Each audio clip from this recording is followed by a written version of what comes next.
We work closely with the government, the financial services industry, and other partners to develop financial solutions that better address the real-world challenges faced by low-income households, enterprises, and underserved groups, in particular, such as women and youth.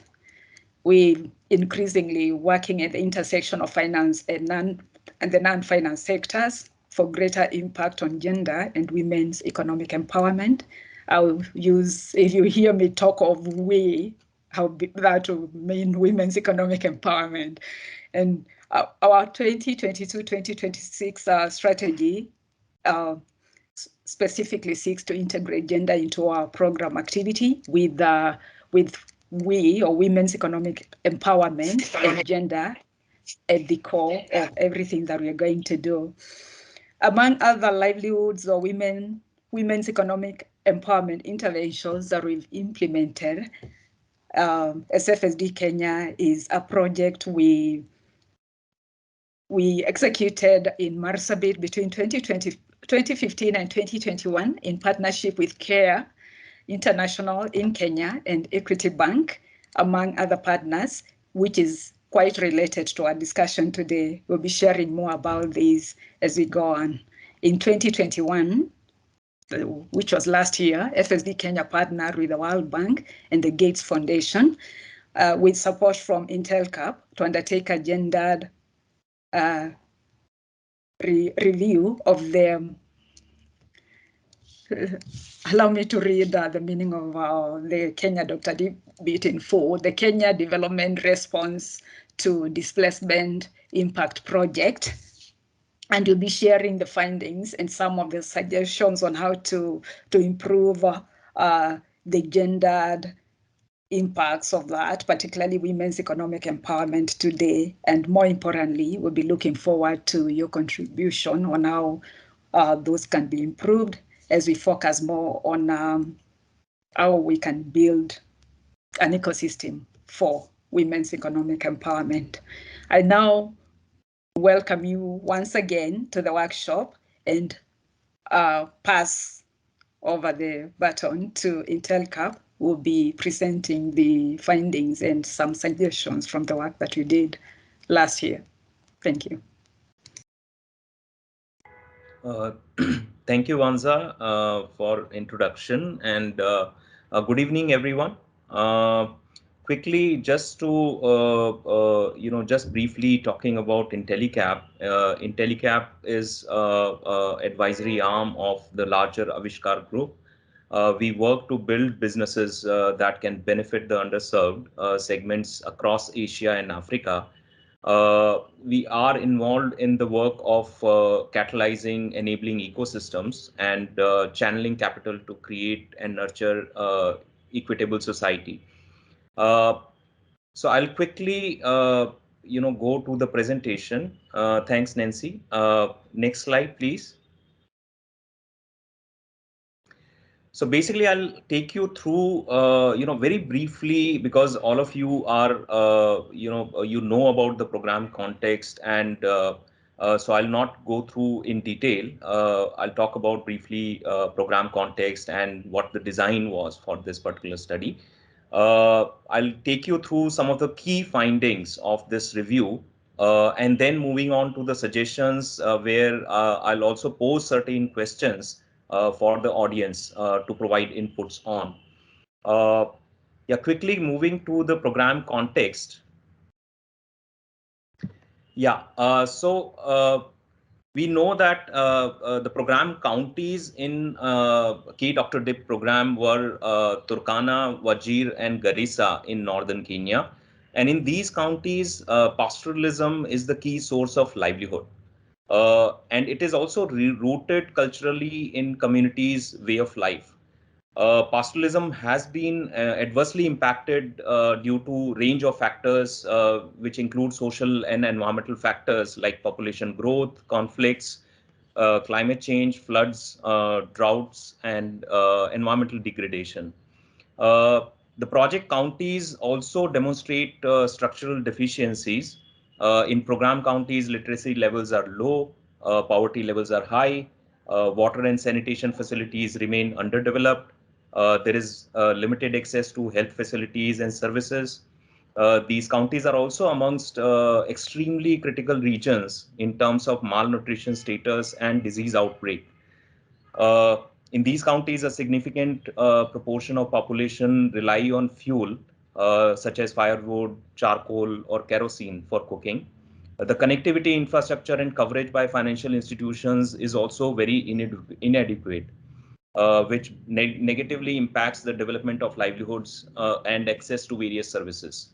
Uh, Gender norms are also vary across these counties. Most of the population in Garissa and Wajir follow Islam religion, and norms from the Somali society are followed in these two counties. Specific roles for men and women have been established. Men of the household largely undertake roles that require mobility, such as traveling for pastoralism. Women are responsible for managing the household. Uh, these kind of gendered roles also contribute to time poverty for women, especially in these resource scarce regions, as they spend significant time in collection of fuel and sourcing water. Women also face, sorry, just go back. Uh, Women also face a higher risk of violence and sexual assault as they travel to longer distances for water and fuel. There are also cultural practices related to FGM and early marriages. And moreover, women are also not encouraged to actively engage in decision making at community level. Next slide, please. So in this context, the objective of Dr. DIP is to improve access to basic social services, expanding economic opportunities, improving environmental management of communities hosting refugees, and addressing the effects of long-term refugee presence within these communities. So far, 2000, around 2000 community groups have been supported by the program in these three counties. Two-thirds of these groups were formed after 2014. So it's most of these groups have been formed in last 7-8 years. The project started supporting these groups from 2018 by building their capacities to undertake group enterprises and infusing capital of around 500,000 Kenyan shillings in each group. Around 22% of these groups are only women groups, and rest of the groups are mixed groups consisting of men and women. Over two-thirds of the community groups were established after 2014, as I've said. These community groups have largely undertaken businesses related to traditional livelihoods, such as livestock trading. Next slide, please.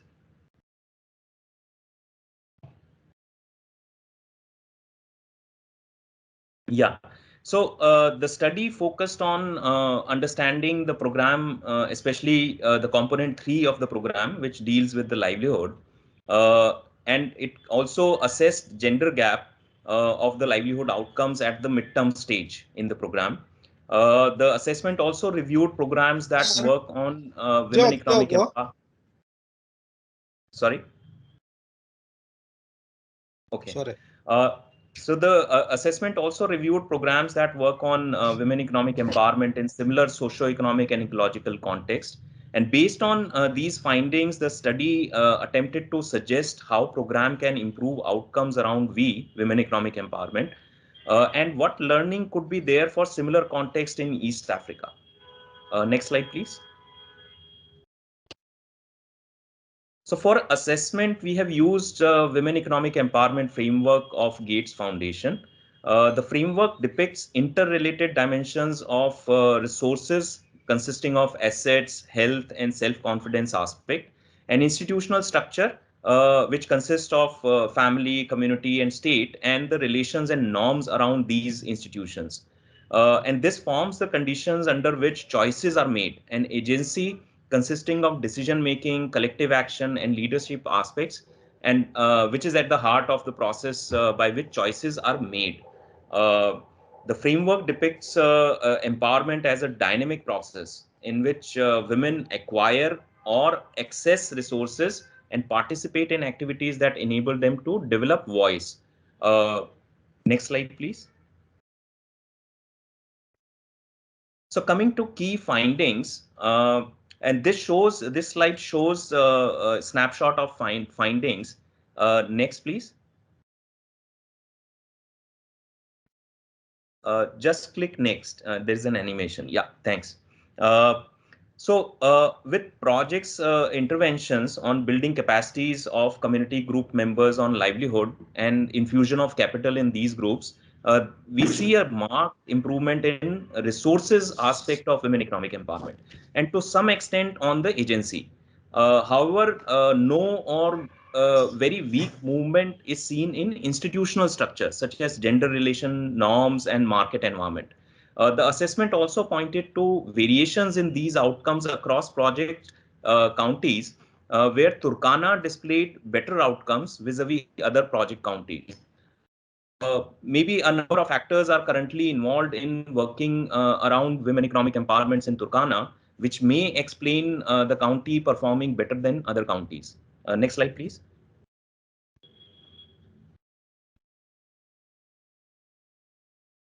Yeah, thanks. Next.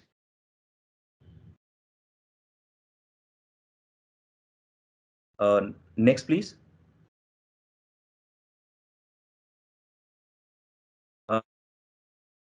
There's an animation. I think the slide will come. Yes, thanks. Women across counties reported has enabled them to. Sorry, go back. Yeah. Sorry, go back. I am on resources.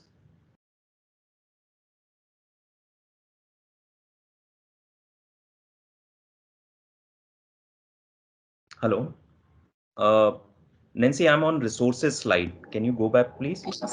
Yes, yeah, we are on resources. Oh, okay. So women reported that active involvement in community group activities has enabled them to access borrowings and other informal credit easily. And we have seen the proportion of women members who are able to save has almost doubled during the project engagement period. Their engagement in the group business activities has also translated into increased social connectedness and respectability in the society. And this is a very pertinent change, considering that these women are often illiterate. They face mobility restraints and are often they do not own any asset. For example, land. These groups has also been instrumental in investments made by women of women to household income. So, and this has reduced women's dependence on men for finance. It has also increased overall confidence of women, and they are now seen as entrepreneur in the community rather than a passive member of community. Despite these things, and given the quantum of and recurring nature of financial requirement at household or business level, the availability and access to finance is limited still, and that includes social security. Moreover, sustainable livelihoods require intensive support on harder and softer aspects of skill, which currently is a limitation. The businesses, whether it is a group or individual business, also suffer from limited access to market due to various constraints. And women also have limited time at their disposal to devote to livelihood activities. Next slide, please.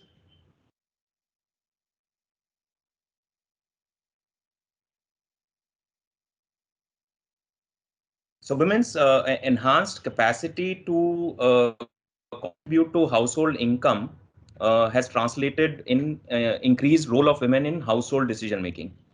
But while their role in household spending decisions has increased, this has largely been in the area of spending on children's education, household members' health expenses, and household asset acquisition.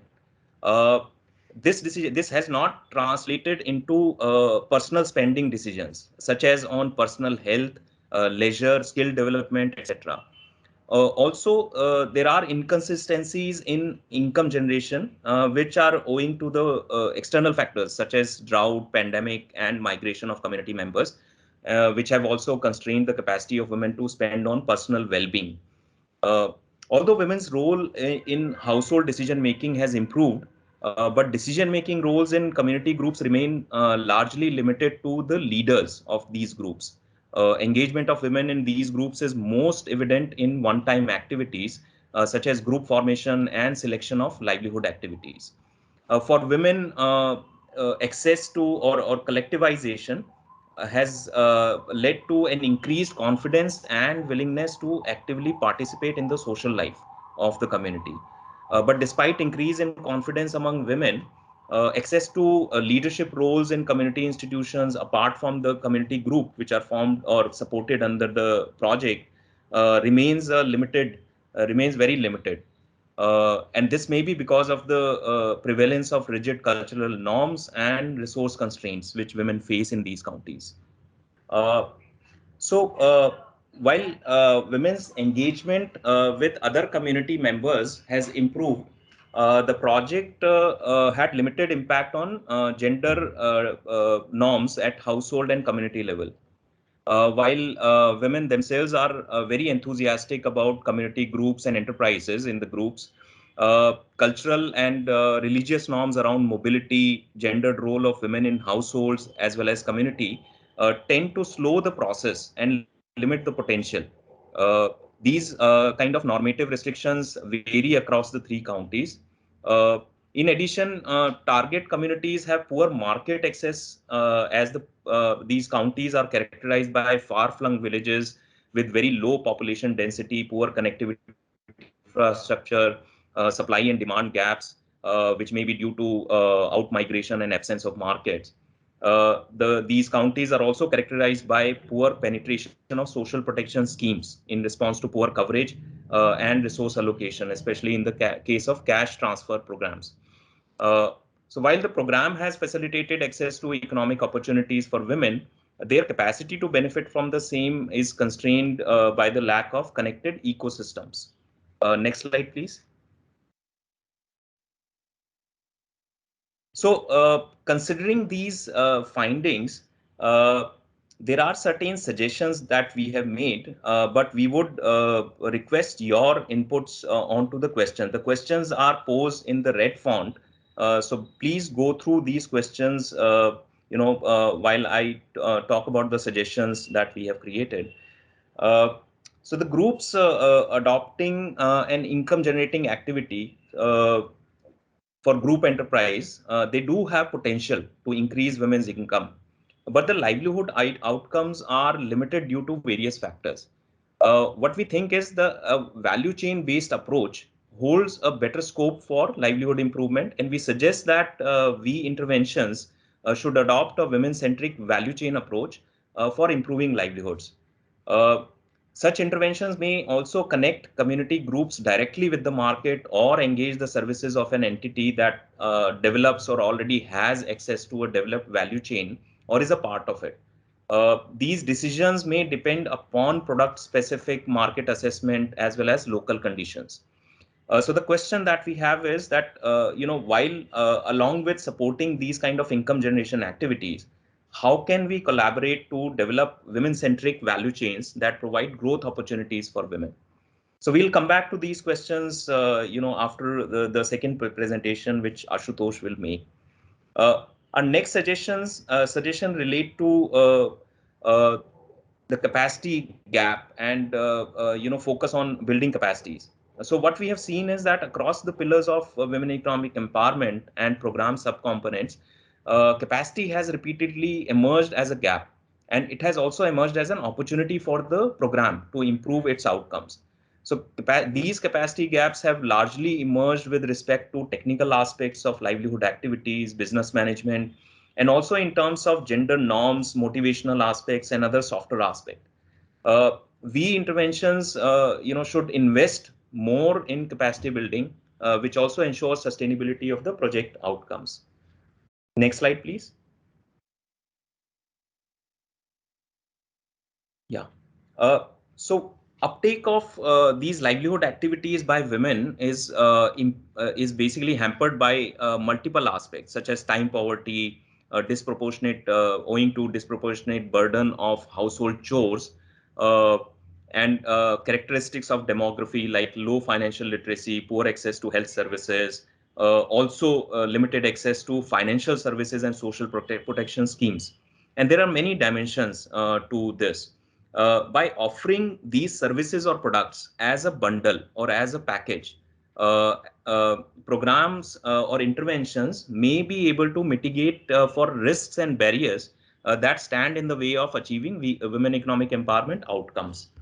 So again, the questions that we pose for the audience is that how can we integrate and bundle different services and products offered by different players, programs or schemes? Uh, so I think we will seek your inputs onto that.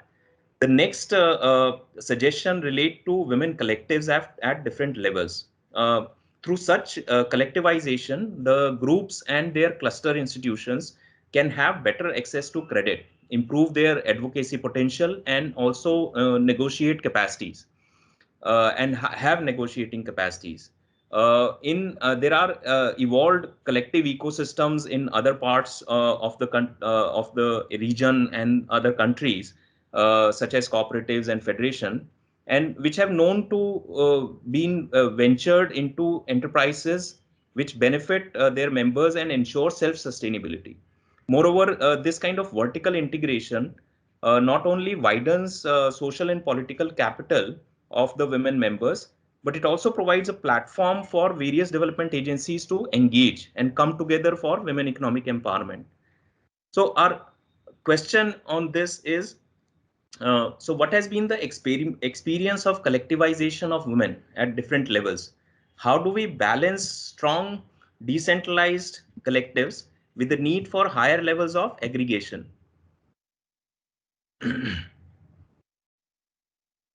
And scale. What are the kind of sustainable mechanism institutions for supporting collectives, for example, with capacity building and training? Next slide, please.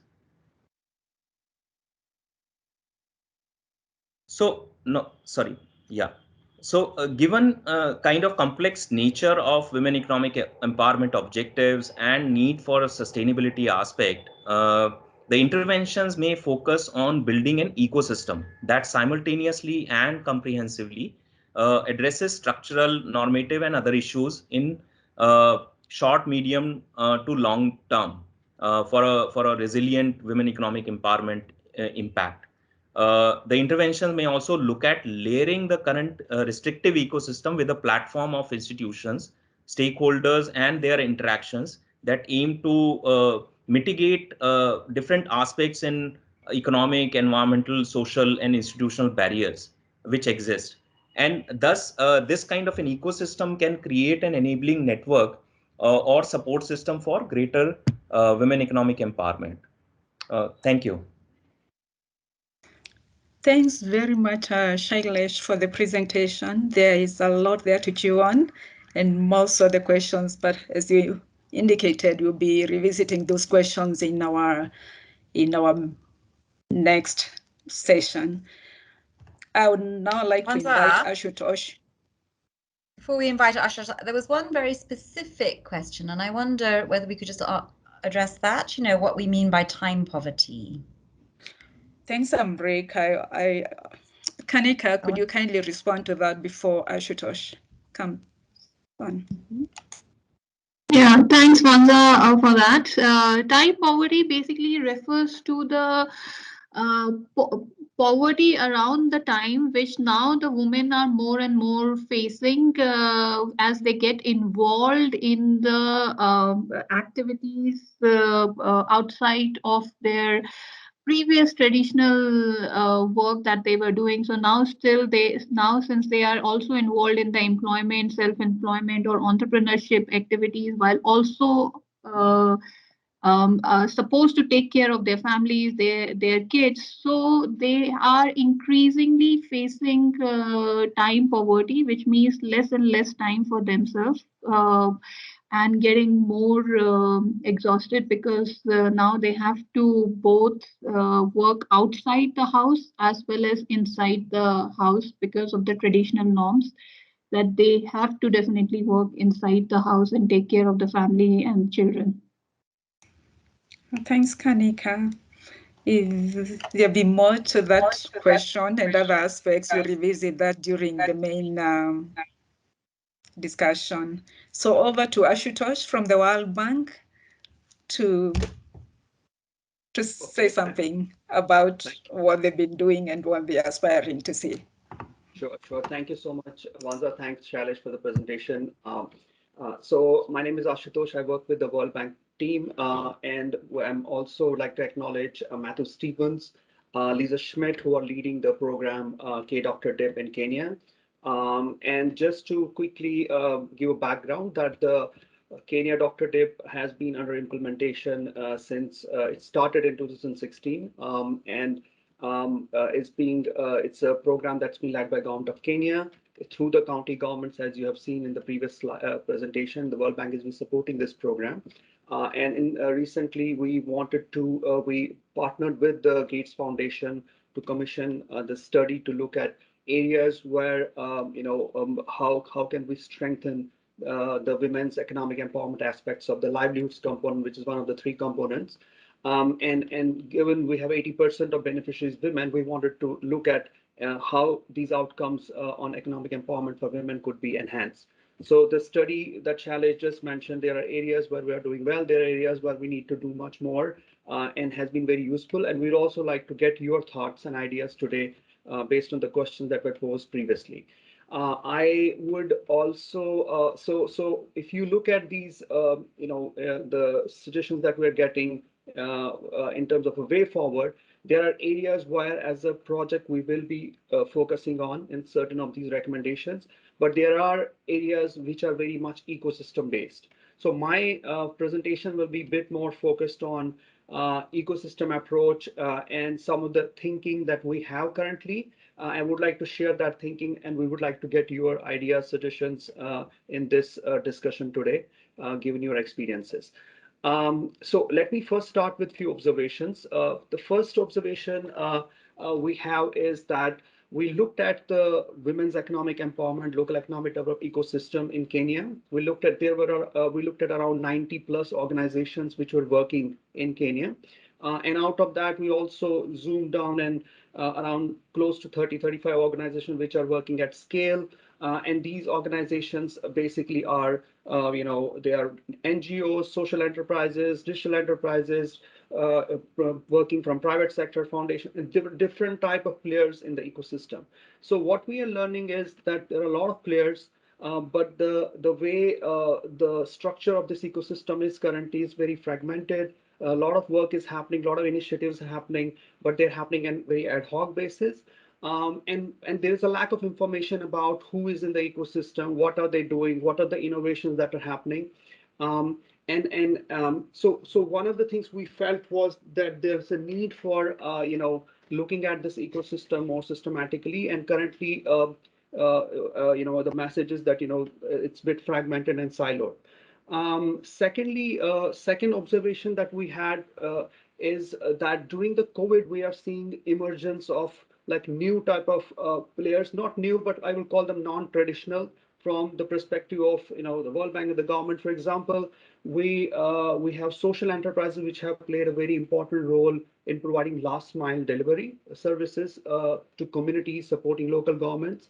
We also have examples where digital enterprises or digital technologies or platforms have been used very much in the last 2 years, especially let's say for access to finance or communications, trainings, and many other things that they were not used so much before COVID.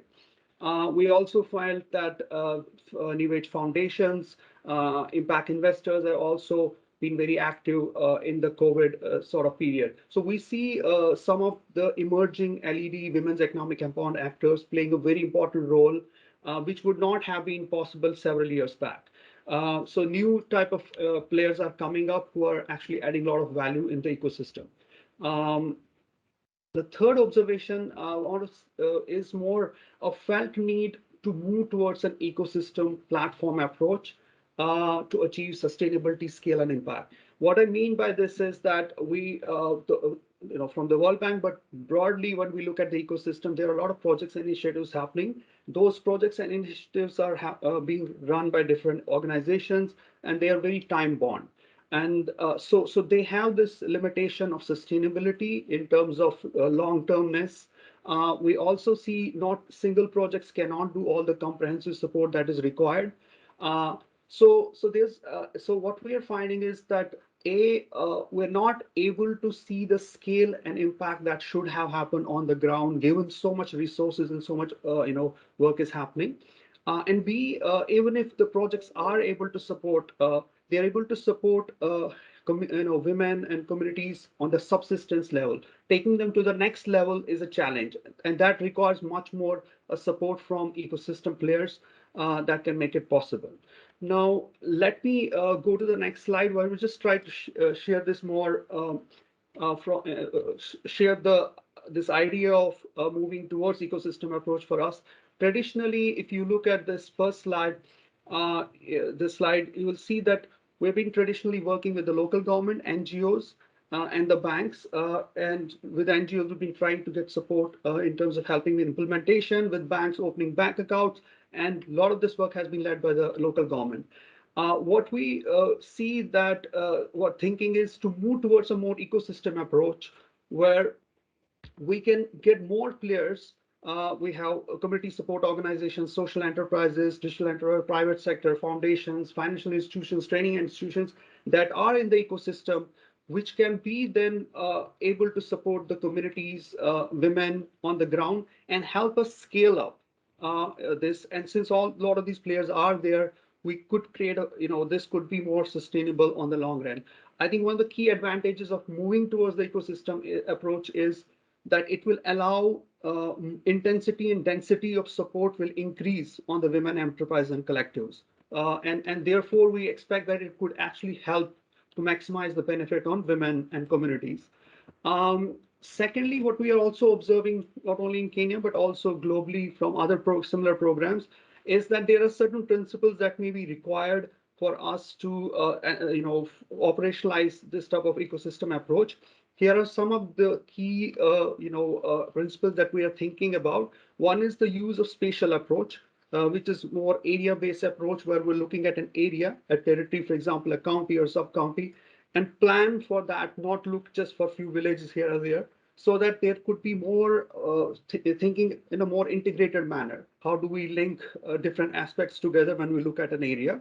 Secondly, as I mentioned, we have been investing on community groups at small and community level committees and livelihoods. I think investing in how do we aggregate all these so that we can get scale, which is going to be attractive for financial institutions, so that we can get more funding, as well as for the markets, because that will be important. Third is having a public-private partnership platform, which can actually help us catalyze a lot of the work that we want to do under this ecosystem. Leveraging digital technology, as I mentioned, has played a very important role. How do we bring that more? Digital technologies, digital platforms. Establishing ecosystem for innovations, entrepreneurship, and incubation. I think there's a need for a lot of innovation and better ways and smart ways of doing work in this, and there's a lot of innovation already happening. How do we bring them together and use them to sort of create more impact? We also see that there's a lot of money, finance going into the sector from different ways. How do we maximize that finance for local economic development, especially focused on women? Is something important, and also investing in complementary productive infrastructures, which could be linked to value chain so that we can get bigger advantage. And lastly, measuring the economic and business performance and impact of these projects and making changes accordingly. I will quickly go to my next slide, which is basically to accelerate this process of operationalization of ecosystem approach. We think that a platform can act as a catalyst. It could play different roles. It could be a convening networking place, at the county level to bring all these stakeholders together. It will allow knowledge sharing between different players. It can also help design programs, co-design programs, give feedback so that those are more, I will say, more effective, and can also help mobilize financing strategically to areas where there's a gap, and also help us to scale operations based on that and measure impact. And we think that this type of platform approach has a catalytic role in improving coordination, synergies, bringing more public-private partnerships, help to achieve scale and impact, move from small activities to bigger activities, and also because of COVID, help us accelerate recovery from COVID. And in terms of how we're looking at it is through a 6-step process. First, looking at mapping of ecosystem, which we have been doing last year, identification of few counties, which we have, KDRDIP counties.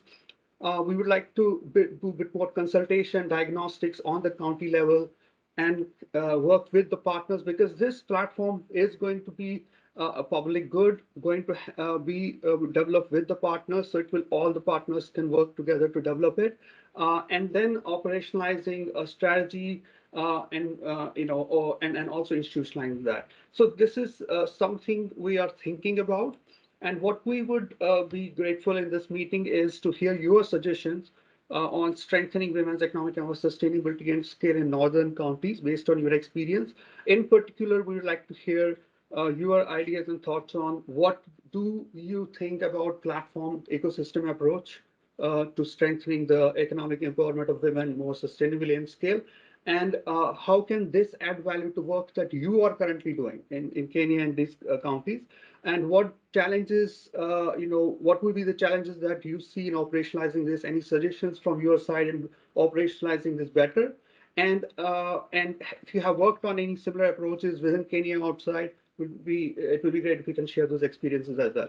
Let me stop here and pass it on to Wanza. Thank you. Thanks very much, Ashutosh, for the presentation and for the questions that you've put forth for us to discuss. I now invite Amrik to take on the hard job of ensuring that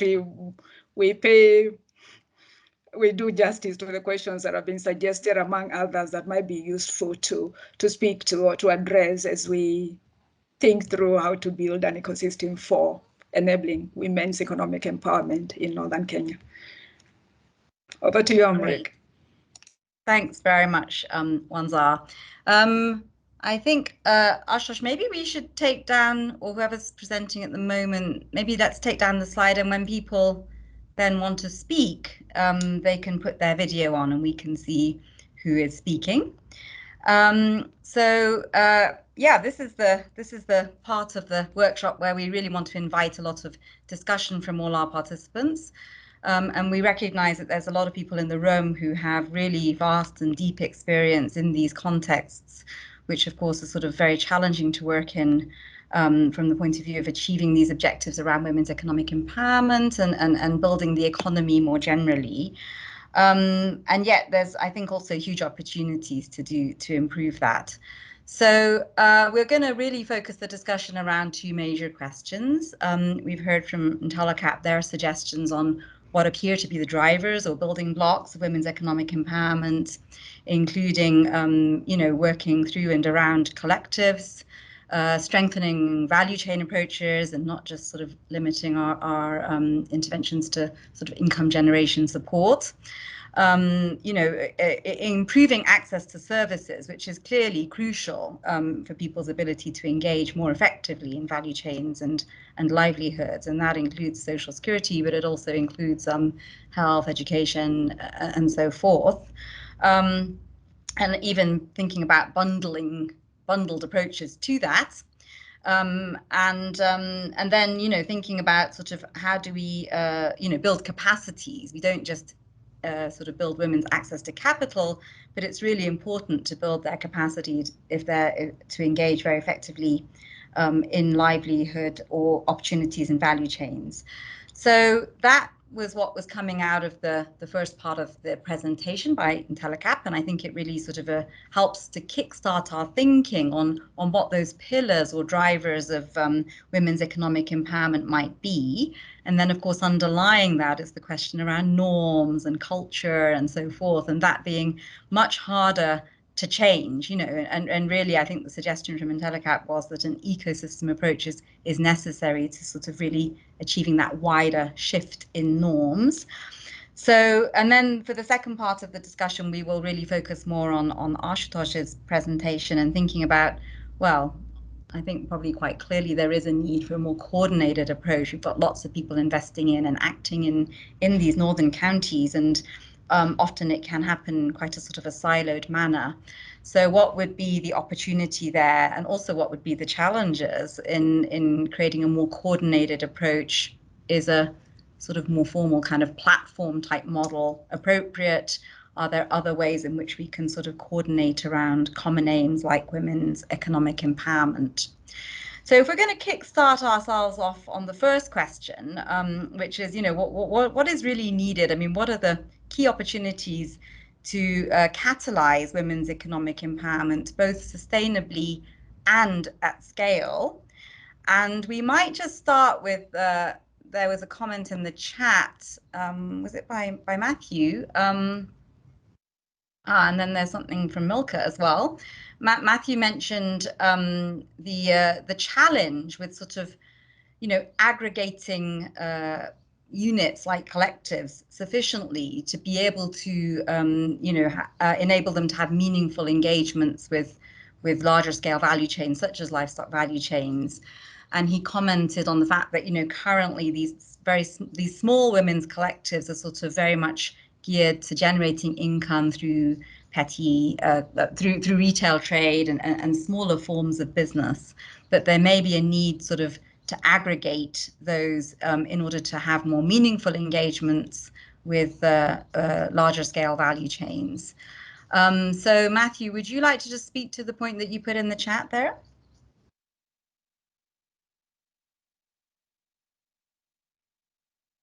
Yeah, thanks very much, Amrit.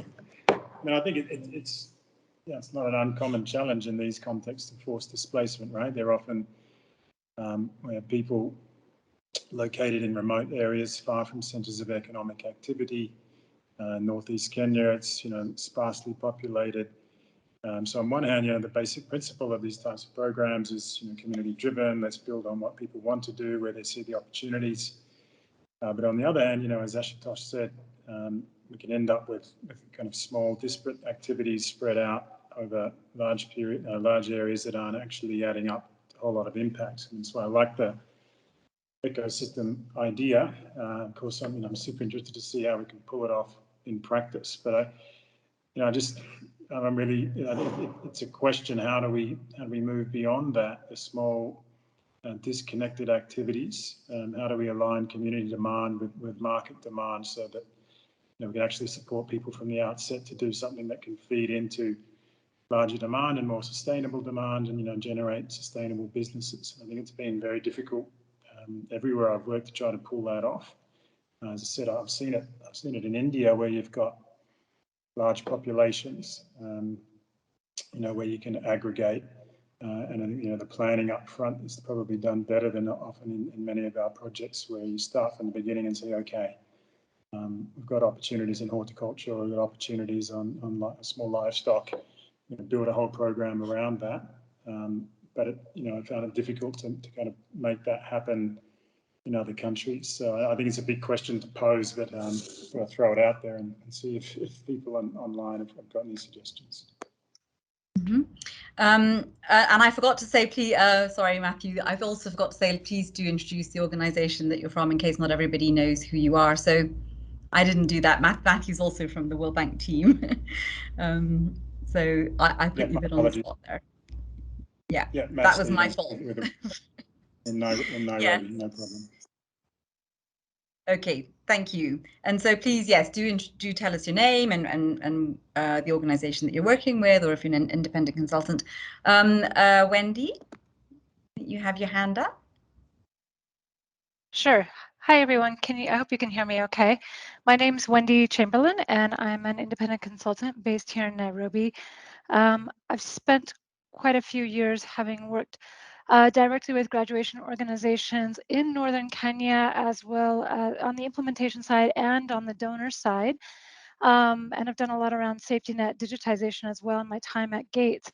And I think in response to what Matthew is saying, you know, in the North, we've seen some really interesting transformation that suggests that there are these sort of exogenous elements that can really catalyze these collectives towards access to stronger market linkages. And that honestly is with the paving of the A2 as an example, which has been a game changer in the livestock value chain, combined with the building of brick and mortar livestock markets by USAID in places like Marile, for example, where we've seen women's collectives who normally would have participated in local markets, say in Kargi or Kor, and how have been moving to these other markets because they have access to buyers who can access these markets more quickly because of the tarmac that is in place.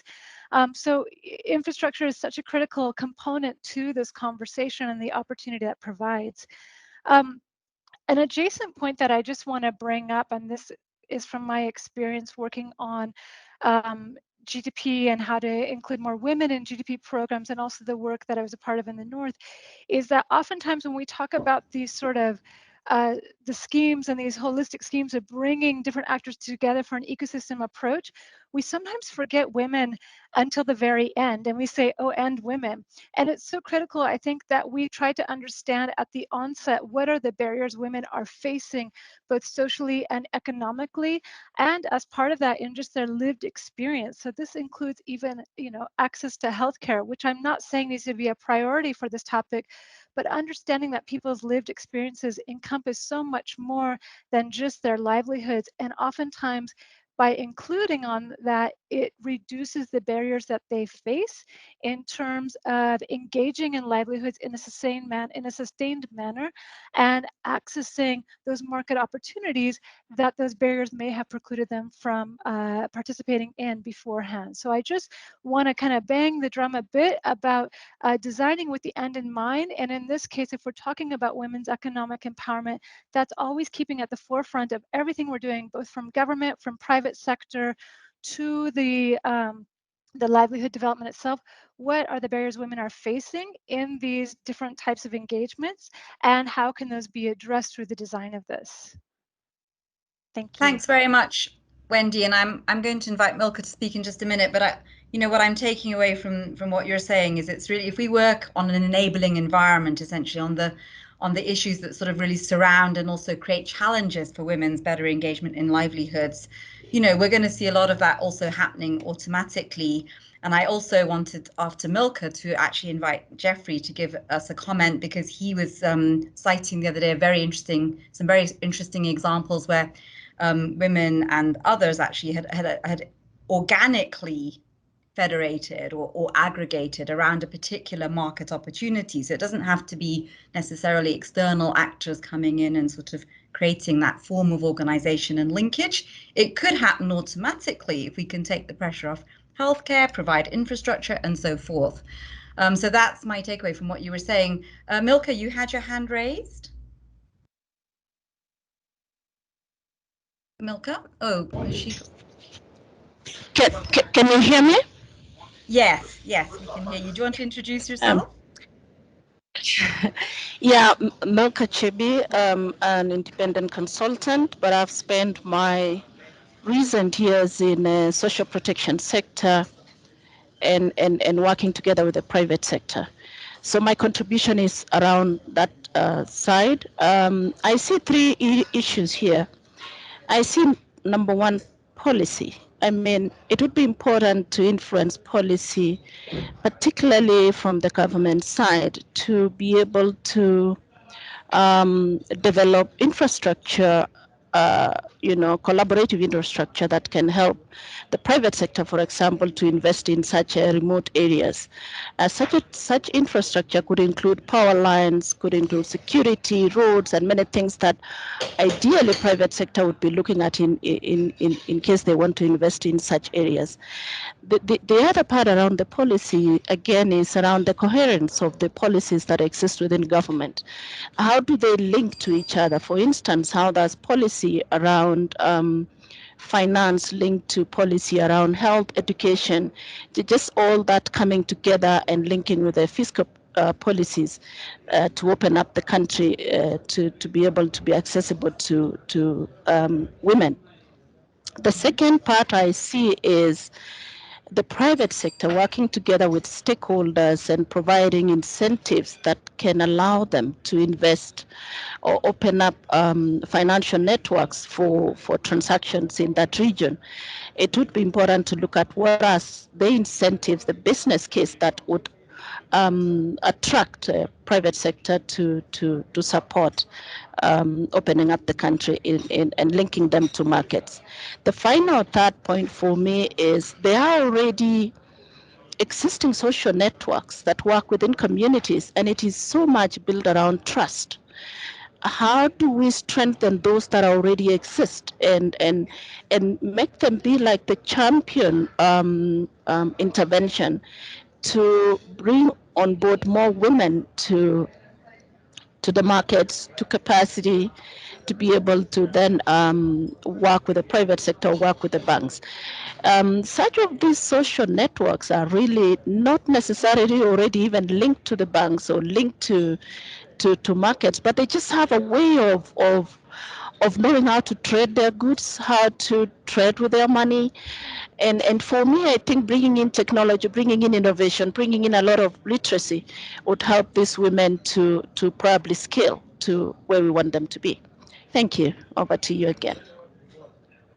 Thank you very much, Milka. Some very good points there. And I think, the policy environment and government obviously are such important actors because they're the ones that really can create the sort of the scale in these regions and actually provide an environment that enables not just women's economic empowerment, but also much more private sector involvement. So I think that point is very well taken.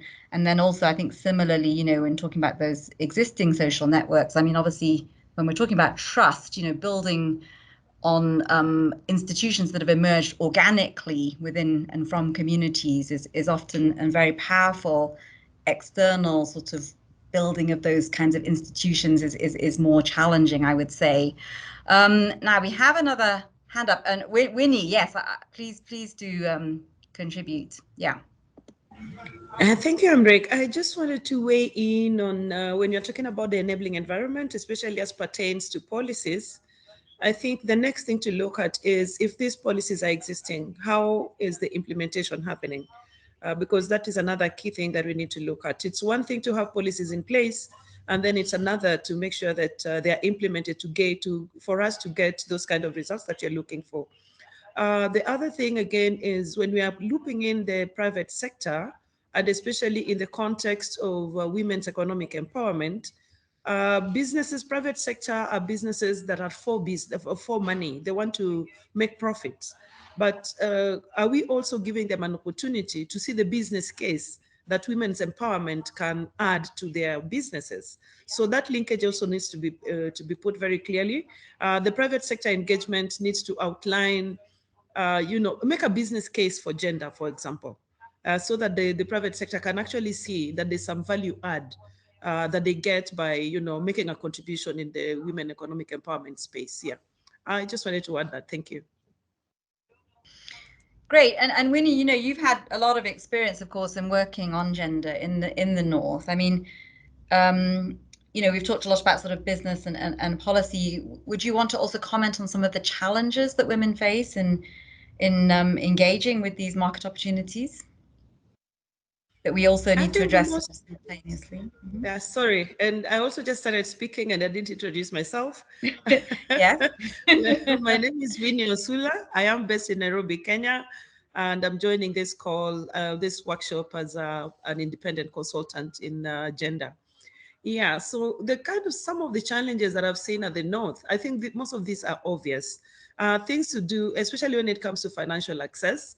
It's issues around collateral. And remember, the Northern Kenya is a pastoralist community where the land is also communal land. So how do you take communal land as a collateral for a loan, for instance? Then it's about financial institutions as well. How much have they penetrated that area to make sure that also women are getting financial products that are valuable to them, things that they can afford, when it comes to issues of interest rates. The other challenge is around literacy and numeracy, because how do you build someone's capacity in the financial space and they cannot read, they cannot write, they cannot do simple mathematics. So building their skills around that has been an issue. Then, of course, we are doing economic empowerment for women. But are we looking at the risks that could arise out of this? Because there are certain unintended consequences or unintended impacts or outcomes that may occur. So some of the challenges have been, we are implementing interventions to improve their lives and livelihoods. But on the other hand, we are failing to put mechanisms in place that can actually address the unintended consequences or unintended outcomes. And for example, the most common one being GBV, because we have not addressed certain things at the household level, and therefore there's going to be friction. And this brings me to the point of male engagement. I think when we go to the field to do an economic empowerment for women, we tend to target so much to our target audience and forgot the people who are influencing decisions around them. So some of the challenges have been having male engagement opportunities in the North, because getting the men into groups and engaging them to support women is a challenge. You'll find that grouping ideas are for women and not so much for men. So pulling them in sometimes only happens at the inception when you're doing a community entry exercise. And then after that, somehow the men seem to fizzle out. So I think we need to look for mechanisms that also brings men to be part and parcel of these processes, because it has proven a challenge before. Thank you. Thank you very much, Winnie. And in fact, I had a conversation with Christy, who I don't know has joined the call or not by now, but she was making exactly the same point, that it is so important for women's economic empowerment to really engage men and women and to look at, a gendered environment around, livelihoods. They're both involved in livestock, for example. How do we enhance women's involvement, at a household level in decision making around those joint assets and so forth? And we must engage men as well as women to do that. Now, we'd invited the Pastoralist Girls Initiative, Fatuma, and I don't know if she's joined the call. I'm just trying to look to see if I can see her name here. I'm not actually seeing her name, but I may not be able to see everybody on the call. Fatuma, are you with us? She may not have joined. I thought maybe she could help us, or she could speak to this sort of, really subtle and deep work that one needs to do in order to start sort of shifting norms without alienating men, and actually just enhancing the relationships between men and women rather than focusing on one or the other. Yes, and Wanza, I think you're corroborating that.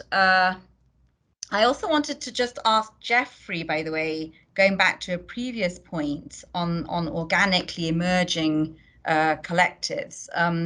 Would you be able to tell us a little bit about some of the examples that you gave the other day from Wajir and even Kalkol in Turkana?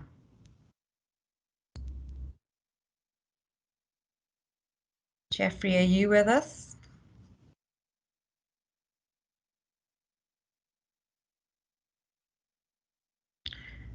I can see, there he is, yes. Would you like to introduce yourself first? Yes, my name is Ajofre Leportele. I'm the head of the livelihood program for KDRDIP.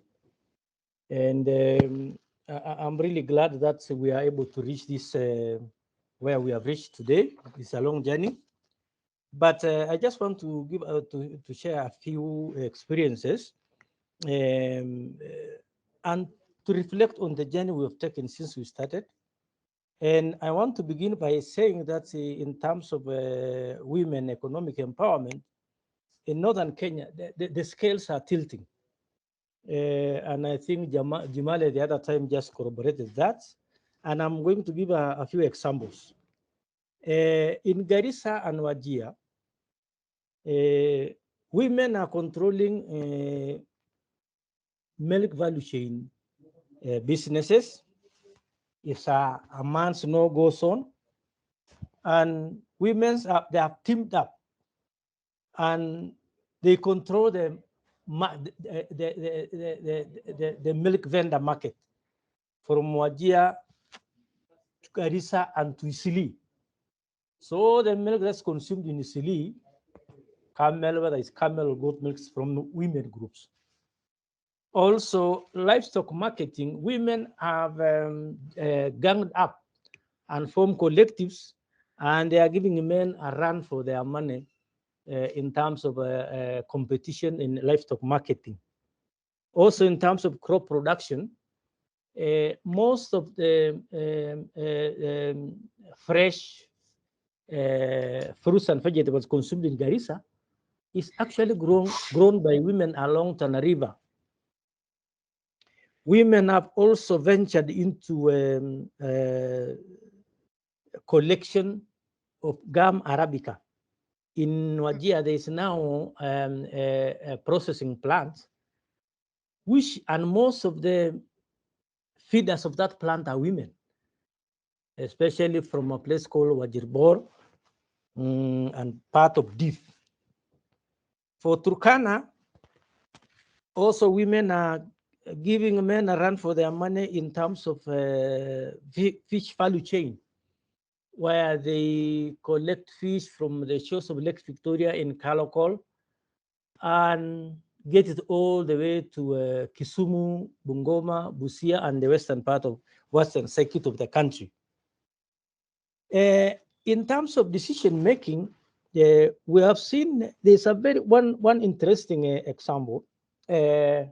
When we started the program, first we had to make sure that we support women in terms of financial inclusion, in making sure that they are able to access banking services. And we had to talk with a number of banks. And when we started providing funds, one of the banking institutions that I'm not going to name, women had a complaint that they were not cooperating because these are women from the rural setup. They come and they claim that they come and make noise in the banking hall. And women just had their meeting and they called the coordinator in Turkana, and they say we are not getting fair treatment, and can we be given opportunity to move out of this bank? And the coordinator called me, and I told them that they have that latitude, and they moved to a more friendly institution, and the bank closed. They closed the shop. So women can make decisions that actually tilt scales. So where we have come, we have come very far, but we still have more strides to cover. And I think I will maybe, I don't know whether at this time or to invite Jimale, if it's around, or one of the coordinators from the counties, just to give the experience. So actually there's a lot that has changed from when we started this project and now. And even the study suggested clearly that women economic empowerment in terms of access to increased income in Turkana, for example, it rose from 35% in 2018 to 75% 2021, which is a tremendous improvement. And we are seeing most of the indicators are on the upward trajectory. And well, Jeffrey, that's very okay. encouraging. It's great to hear, and I'm hoping we'll also hear from Jimale shortly, because we're going to have a discussion that is more focused on the county shortly. But two people, meanwhile, have got their hands up. Davis Ikorir, you're first. Would you like to introduce yourself? Thank you so much, Jeffrey. Thank you very much. My name is Davis Ikiror. I am a veterinarian. I work for BSF Swiss. We work on improving livestock-based livelihoods, and I mean I like the presentations and also like the discussions. I really identify with those points that are made by those who have spoken ahead of me. So I don't want to repeat that. But I think the area of there's an area that someone mentioned about financial inclusion. That's very important, which also ties up with things like literacy. But also let's not forget that there's one area that women in those areas would suffer from, and that is digital exclusion. I think that's very important. Since a lot of business nowadays is transacted online, so I think that area needs to be looked at as well. Somebody mentioned about the issue of including men. That's very important for us to be able to succeed. men men need to be in agreement. And then as women get more and more involved in these activities, economic activities, of course, we are happy from the results that are coming up. They seem to be making money, but let's also not forget, based also on a point that was mentioned about time poverty. It means that are working. How is that impacting on their health? I think that one we need to look at. And then also, what is their role? What's the role of women in managing the environment in which they are in? What's their role?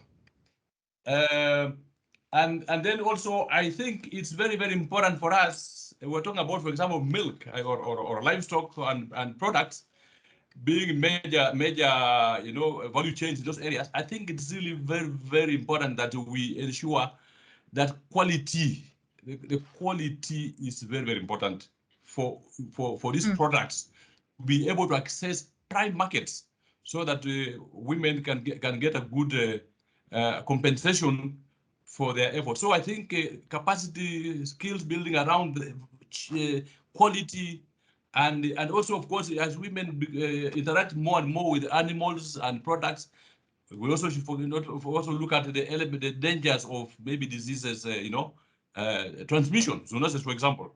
So a comprehensive health package should be should be incorporated in the whole mechanism. So I think I will not want to go too far, but I wanted to add one more thing, that it's very, very important that at the county level, I don't know whether you think we're going there later on, there is a need for the county structures. For example, the county steering group. I think they need they are doing already oversight, but they need to really improve on that to ensure that there's no duplication. I think that it came up. Synergies should be encouraged, and let us have platforms with key experts, multi-stakeholder platforms that address certain issues that are important in the market. For example, if you're talking about camel milk, which was alluded to by an earlier speaker, we need to have, because there are so many disjointed projects trying to promote. For example, I'm sorry, I'm biased because I'm a vet. For example, to market camel milk, there are so many small projects here and there, and everybody seems to be doing the same thing and running away. So I think we need to have a coordinated way, in which we have, like we said, we have a platform, and let's know what you want to do, what somebody wants to do, and can we not bring all these things together? So that, for example, talk about camel milk, why don't we go for a proper facility that produces a high quality, safe camel milk that can access markets, not just within Kenya, but even beyond. So let's work. And thirdly, I don't know thirdly or fourth now, the issue of regional blocks. I think there has to be that collaboration. Yeah, if what build value chains, the issue like the Frontier Counties Development Council, for example, there needs to be that coordination together. Talk about a camel milk market. Let us see how we coordinate together. So, thank you very much. So, David, thank you very much. I mean, that actually is a good segue into our discussion on the idea of a platform and further coordination. So I'd like to move us on to that discussion point now. I mean, you've talked about a lot of things that do actually entail quite substantial coordination around some sort of, infrastructure development, facilities for milk processing and so forth, the need for extension services. You mentioned disease, the capacity building as well of women and the development of these sort of prime markets to enhance sort of quality products that then can actually position us very well for exports. And also, of course, remembering that women have been involved in camel milk and milk value chains really for decades and decades. I mean, certainly since the beginning of the last century, they were quite central in those value chains. So this is not a new thing, but there's obviously a lot more possibilities now in the 21st century to enhance that involvement. Now, in terms of thinking about, the pros and cons of building a platform approach, Ben Ignace, you actually had your hand up earlier, and I don't know whether that's something that you might want to comment on, or if anyone else, of course, wants to comment, please put your hand up. Thank you. My name is Benignas. I hope you can hear me because I'm on the road. I hope you can hear me. Yes, we can hear you. My name is Benignas Nduko. I support women from Equity Bank, Kenya. Equity Bank is a financial institution, so it's what most of us are categorizing as a private sector. And there has been a contribution on involvement of the private sector in women empowerment, which is very, very critical. When you look at the population of the world, and in specific East Africa, we cannot ignore the role of women, one, because of the numbers, and also the role they play in the households. So if we are to talk about empowerment of the household in totality, we cannot achieve that fully without serious involvement of women. I don't want to repeat myself on the problems or the challenges women face in the path of empowering themselves, especially economically. But I just want to narrow down to the aspect of growth of business, access to financial institution in line with financial inclusion. One of the key areas one of us talked about is financial literacy, which is extremely very low among the population of women, not just in the Northern Corridor, but in the entire population of our country. But of course, we have more disadvantages in that geographical region. And as much as private sector or financial institutions would want to invest and put money within this population, we cannot shy away, and we cannot be able to achieve significant without a component of training as a way of de-risking them, because it's all about how do we mitigate the risk.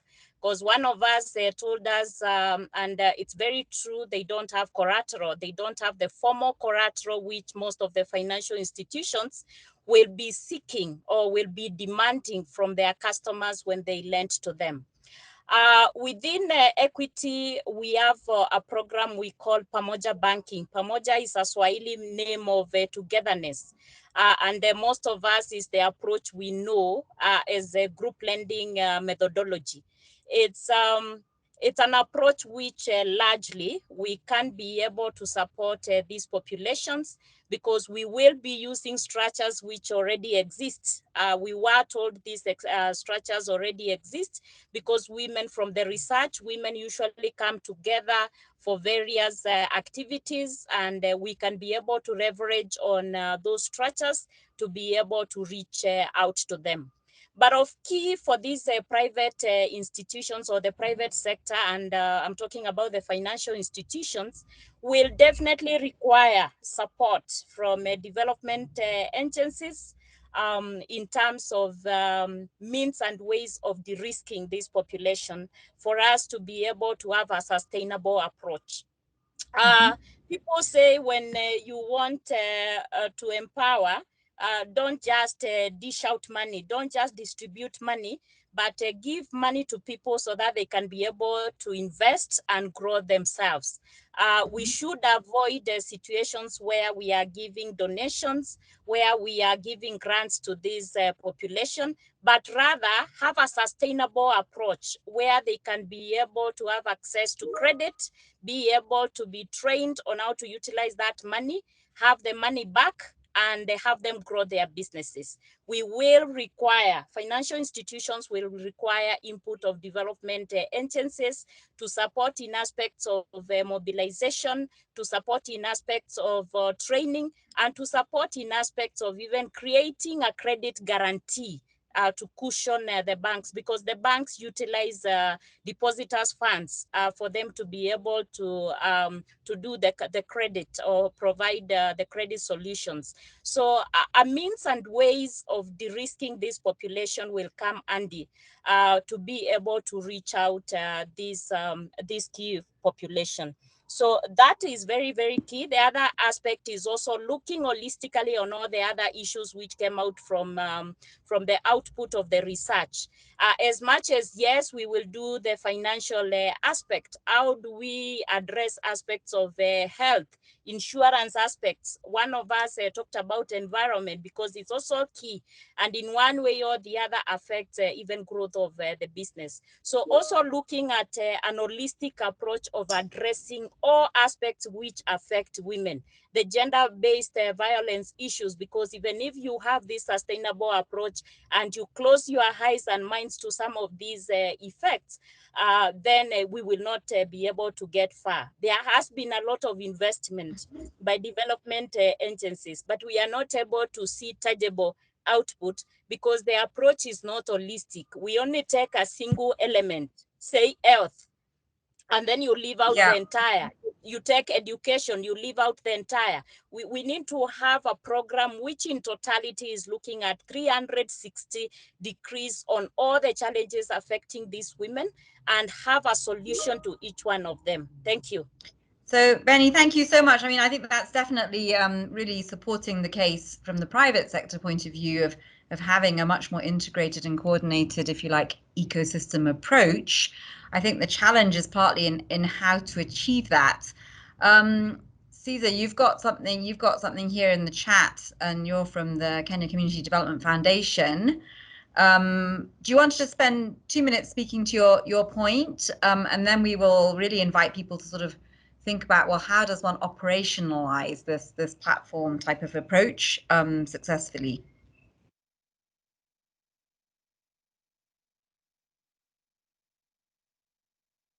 Caesar? May not be able to hear me. So meanwhile, maybe I'll just open up the opportunity for anyone just to come in and say, look, many people have emphasized that we have to coordinate, because you, as Equity says, I mean, you can't really give loans to people unless they have already got some of these other things in place, unless they have the capacity to absorb them, they have these literacy programs and so forth, they have that collateral base. You know, you can't necessarily support them if health shocks are going to be always sort of undermining their capacity to sort of engage productively. So it really does require, even for private sector, a holistic approach. Wendy, you wanted to come in here? Yeah, on that note of coordination, one thing I wanted to raise, and one of the challenges that we face in places like the North, is so often these programs are dependent on one donor to take care of all aspects, and that's just not sustainable. I'm stating the obvious, but as we look at a 360 holistic approach, we need to crowd in donors who very much care about different aspects of this, and have someone hold sort of an end-to-end results framework that's going to really hold up kind of what the collective outcome that we're all trying to achieve. But this idea of looking at one entity to fund it all just won't get us through the barriers that we see being faced both at the individual and household level, but also at the enterprise level as well. Mm-hmm. And Wendy, I mean, again, thinking of an institution that can sort of play that keeper role. I mean, obviously, coordination would have to happen at a number of levels, and government would also have to be crucially involved in that. But how would you suggest that could work then? I don't have the magic wand. There are examples, and others may speak to examples that they know of. We have examples in the North right now with the Kenya Livestock Market Systems, which is coordinated by USAID, and it requires a lot of hands-on engagement and coordination that are tied to county-level outcomes around market systems development and linkages to those to agreed upon outcomes. There's likely challenges within that, and sometimes there's also power dynamics that everyone has to be aware of as well when we have kind of really big institutions that are holding that. So I would be keen to hear if others have seen models that have worked that kind of remove a bit of that power play that can often be in place, but also work towards keeping the larger outcome in mind for all the interested stakeholders that are invested in this area. So I'm deflecting, Amrik. But no worries. It's a difficult question. Yes, no worries. But Bernard, would you like to come in here? Yeah, thank you, Amrik, and to the team participating in this conversation. My name is Bernard, and I formerly worked for FSD funded graduation program, though currently I'm working for HIAS, which focuses on assisting refugees find sustainable livelihoods in the urban areas. So I head the economic inclusion sector for now, but I wanted to pass a bit of experience, especially for the FSD market-driven graduation model that we piloted in Marsabit. It quite worked well. And I think the graduation model by itself has several packages, and it's been advocated by most of the humanitarian and development actors, because it's quite holistic, bringing people together, training them on savings methodology, coaching them on entrepreneurship, motivating them to gain higher confidence, and connecting them to markets and financial institutions. A great model. And I think when it is pegged to market-driven forces, then it can be able to adjust itself drastically and find a sustainable mechanism through which it can be able to continuously send back benefits to the beneficiaries.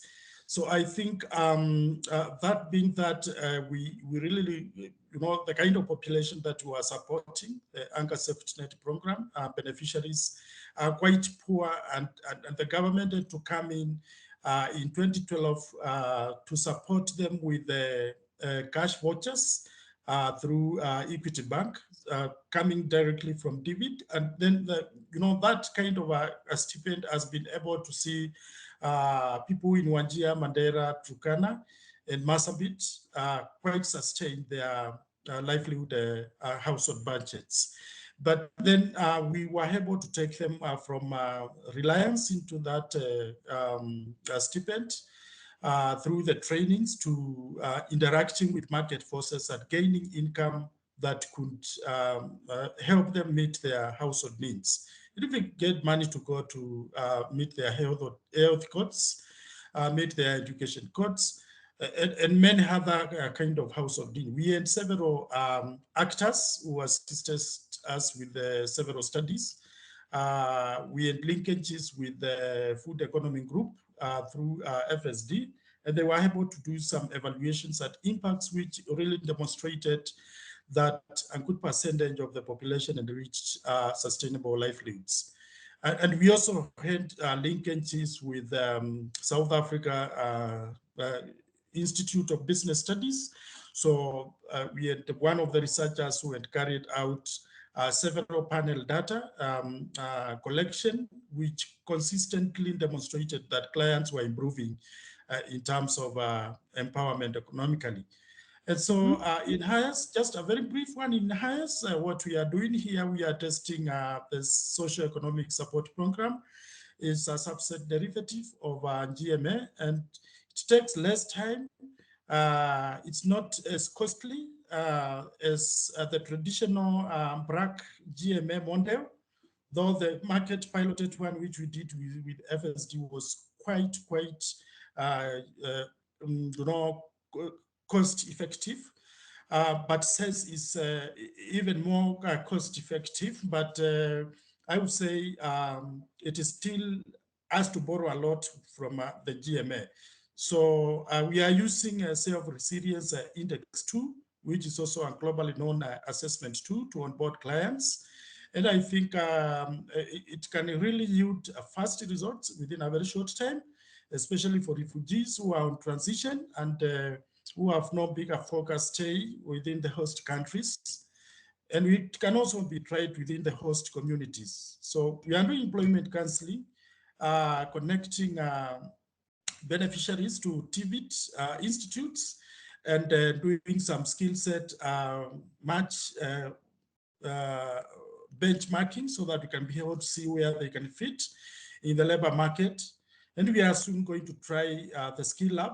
The Skill Lab is a software that can be able to automatically assess one skill and give and grant a score on where that client can best fit within the labor market. So it's a bit of a summary of what we did with FSD and what I'm currently doing in-house. I hope it has something that we can be able to borrow and take on to our next level interventions. Thank you so much, Amrik, and back to you. Thanks very much, Bernard. And clearly there's quite a lot of innovation really in these kind of graduation approaches, which is exciting to hear, because obviously if we're to achieve scale and sustainability, it does need to be cost effective. And I think what you're describing there is that this sort of very holistic approach of working through the collectives to build the capacities, the access to services, while resting, of course, on government-led social security programs, and then, crucially, doing the market linkages work can be very successful.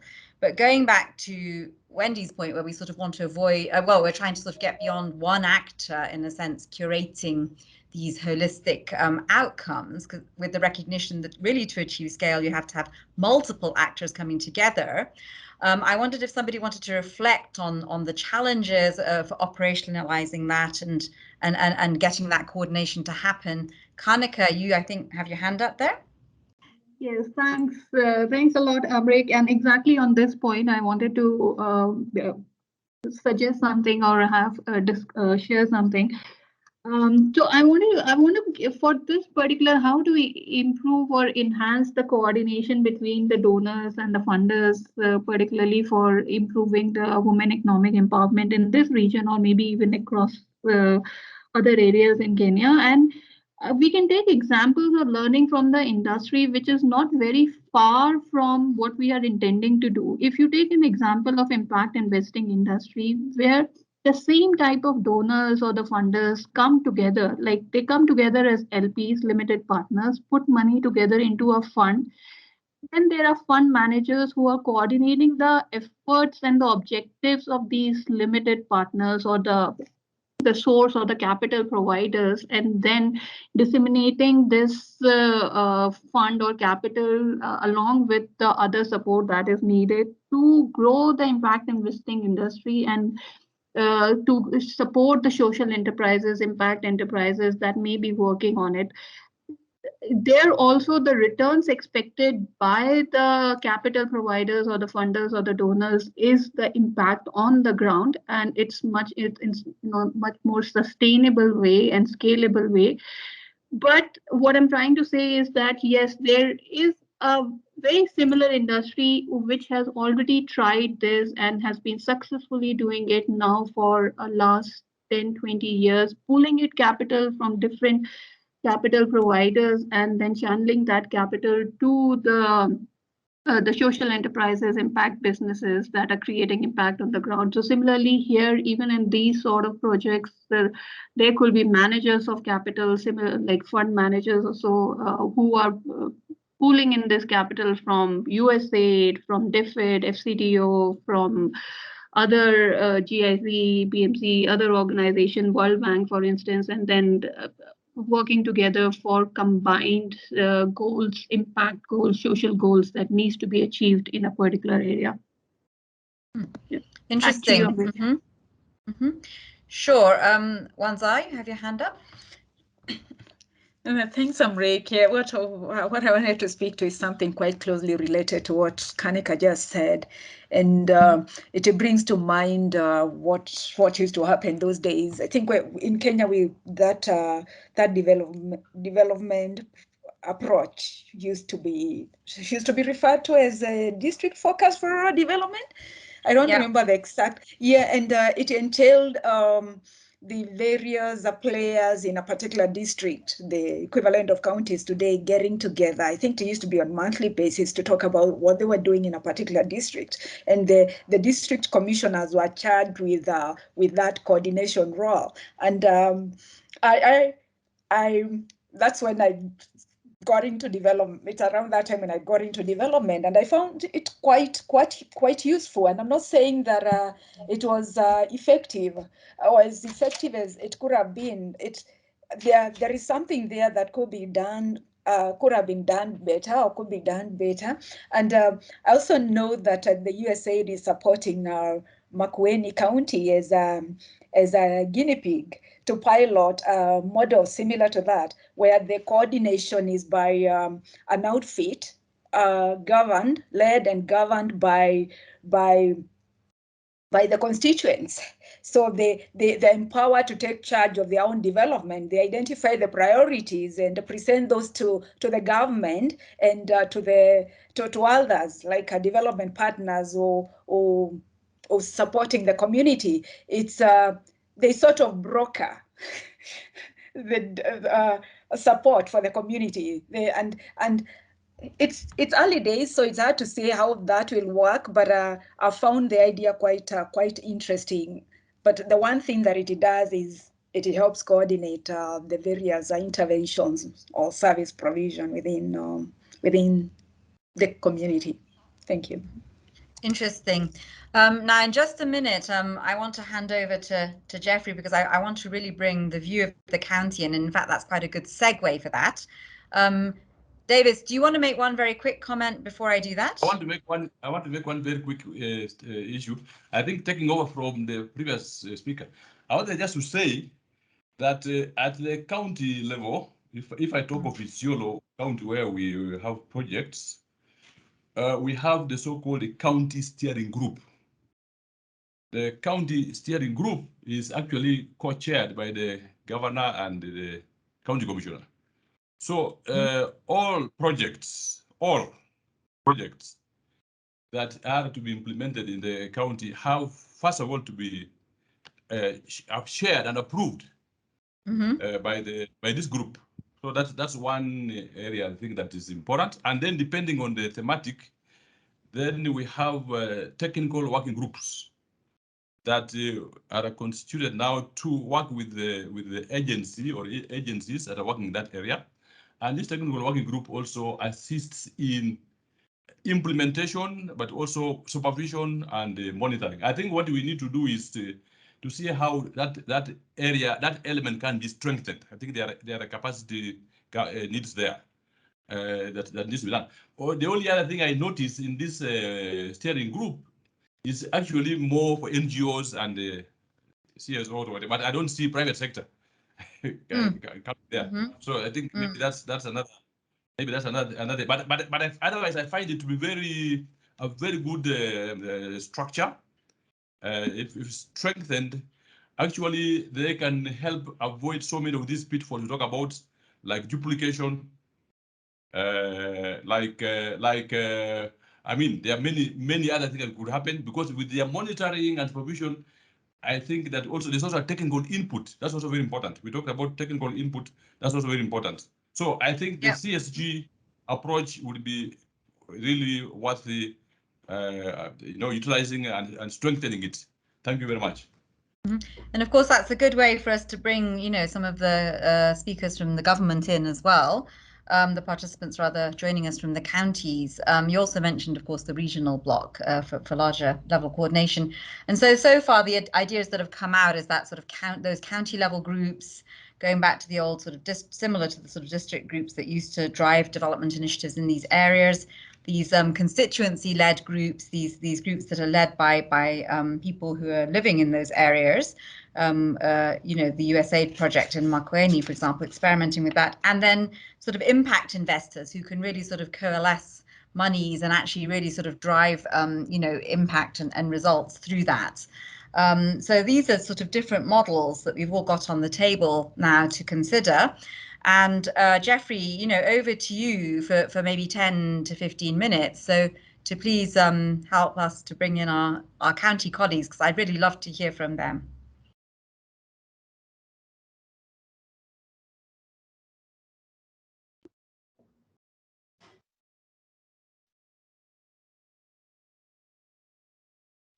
I don't know if Hello? Jeffrey can. Hi, yeah. Hello? Yes, okay. I think I'm only seeing Jumale Hassan from Wajir.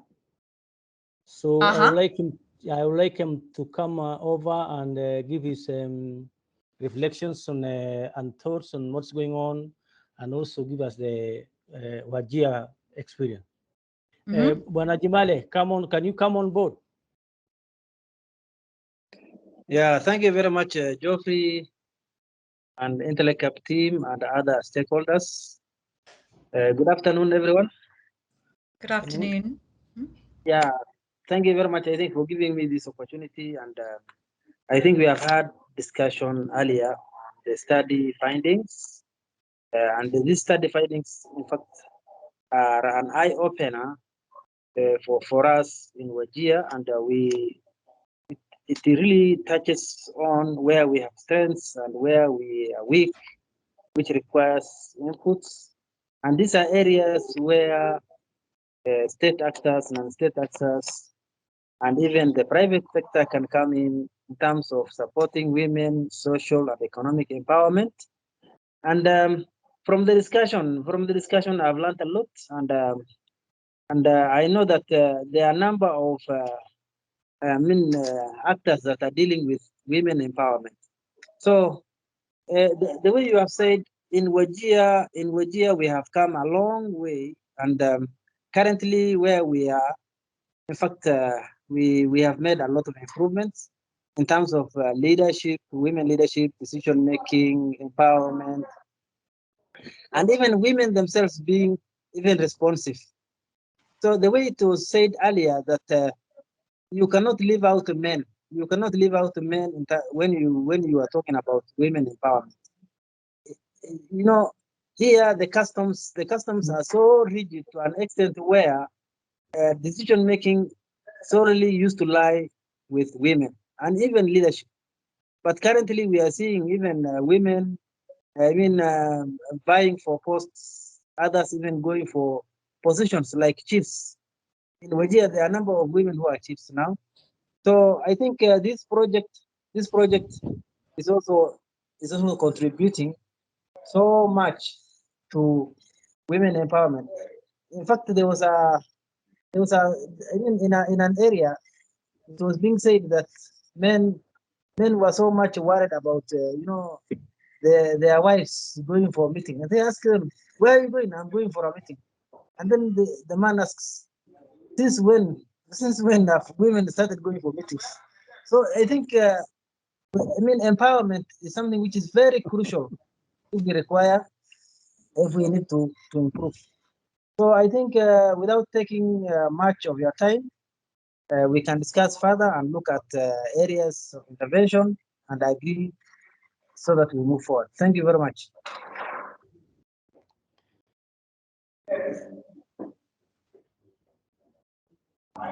Yeah. Back to you, Geoffrey. Well, who is in this? Is Mohammed Farah in the house? Sorry, I was on mute. Mohammed Farah? Mohammed Farah, please come on. Amoni? Amoni, Thomas?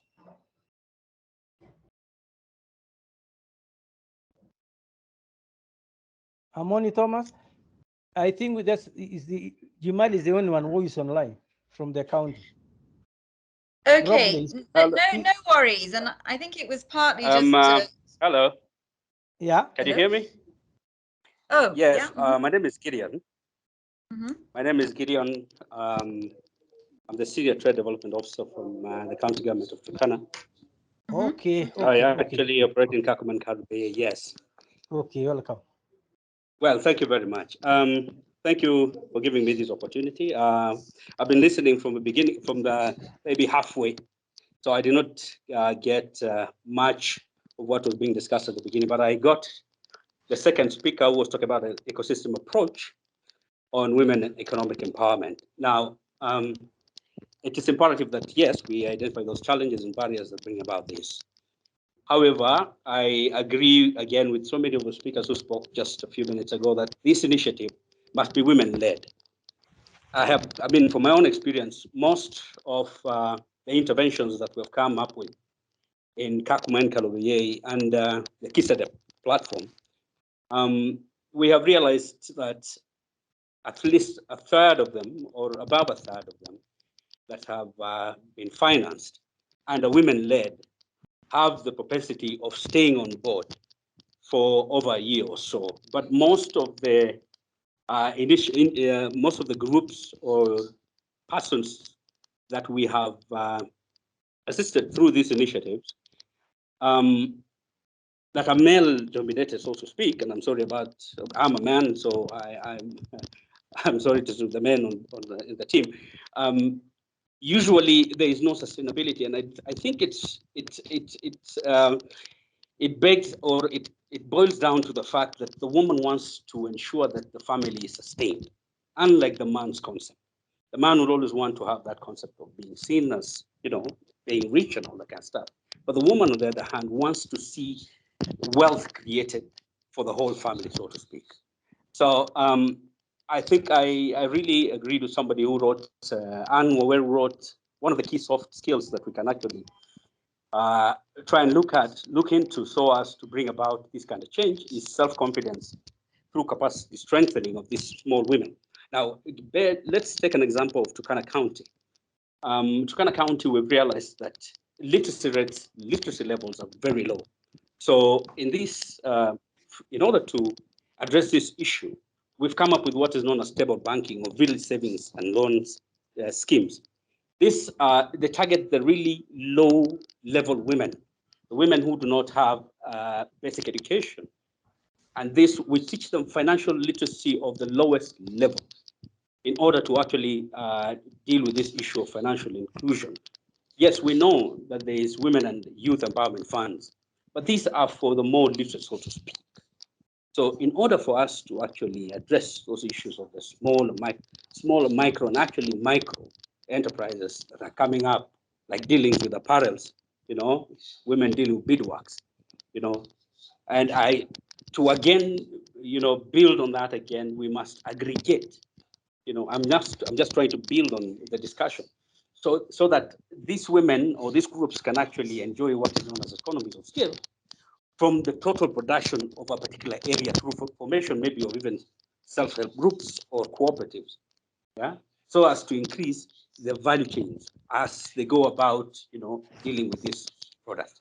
So that is. There was a lot I wanted to talk to reflect on, but I've realized that you wanted just to get the feel of what is happening currently in the county level. But before I end the discussion, my discussion, an earlier gentleman had talked about what systems can be used at the county level to ensure that there is a proper infrastructure in the flow of, let's say, assistance to these maybe small micro enterprises. And the CSGs, the county steering groups. In Turkana, we've gone further. This is a gentleman from Isiolo who was talking about that. We've gone further in Turkana County and come up with the sub-county steering groups. Now, these sub-county steering groups are plugged into what is known as the technical working groups. We have 8 thematic areas in Turkana County under the KISADEP project. In these 8 thematic groups, they are plugged in to each and every function, let's say agriculture, trade, wash. So after which they all converge to the sub-county steering group and discuss on what are the best ways so as to ensure that double dipping is not, an issue that we will be dealing with as we go down, because the partners are quite many. So eventually the outcome of that sub-county steering groups provides its findings to the county steering groups, which I agree with the gentleman from Isiolo say, it's being chaired by the county governor and the county commission. Thank you. Thank you very much, Jeffrey. Did you want to close off on that discussion? Because I think we'll now hand back also to the World Bank just to close the meeting, because we've only got sort of just under 10 minutes left. I think for the sake of time, I want to hand over to the bank to do the closing. Fine, and I just wanted to also really thank Gideon. That was really fascinating, some of the things that you were talking about there, and it also really does bring up the challenge of really creating these very strong and empowered units that are women-led and are more organic on the one hand, and then achieving those economies of scale. It's really sort of starting, it's what Matthew kicked us off with, really. It's balancing those two objectives, without losing the women's empowerment agenda sort of there really in the center. And I think that does require, you talked about your sub-county groups as well as the county level aggregation, essentially in coordinating these activities. And then there's, of course, even the regional. And it's that challenge of working deep and small with expanding and achieving scale. And I guess it's possible, hopefully, to do both. Just takes a lot of sort of thinking, probably. So with that, I'd like to hand back to Ashutosh to represent the bank and maybe close the meeting. Okay, so thank you, Amrik. Thanks for, and thank you everyone for all your inputs. This was very helpful for us. So we will be looking at a lot of these inputs and seeing how a lot of these inputs could be operationalized, which means the Jeffrey and his team is going to work closely with some of the partners. So I would like to appreciate all these inputs, and we will try to see how we can operationalize and collaborate with some of the partners who have joined today. I would also like Matthew Stevens, who is actually the lead of this project, who's leading the Kenya DRDIP project, if he can share a few thoughts before we close the project. Thank you.